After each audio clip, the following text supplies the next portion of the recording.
What if I told you that 90% of all hydraulic breaker failures start with a mistake that takes less than 5 minutes to fix? Ignoring it could be the most expensive decision you ever make. Let's get straight to it. This right here is the most important maintenance task for your breaker: greasing the bushing. Metal grinds against metal inside, and without a proper grease barrier, you get this: scoring, wear, piston damage. And that kind of damage doesn't just slow you down. It destroys your hammer's performance, causes oil leaks, and leaves you with repair bills worth thousands of dollars. All because someone skipped a $5 tube of grease. So how do you do it right?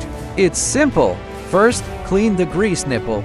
Then, pump grease until you see a fresh seal form around the bushing.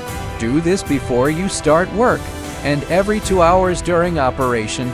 And one more thing, rotate your chisel tool regularly to keep the grease evenly spread inside the bushing. Stop throwing money away on preventable repairs. If you want more pro-level tips that save your time and extend your hammer's life, hit that subscribe button. We show you the real engineering secrets behind every Beilite breaker. Got a specific problem? Drop it in the comments. We might feature it next.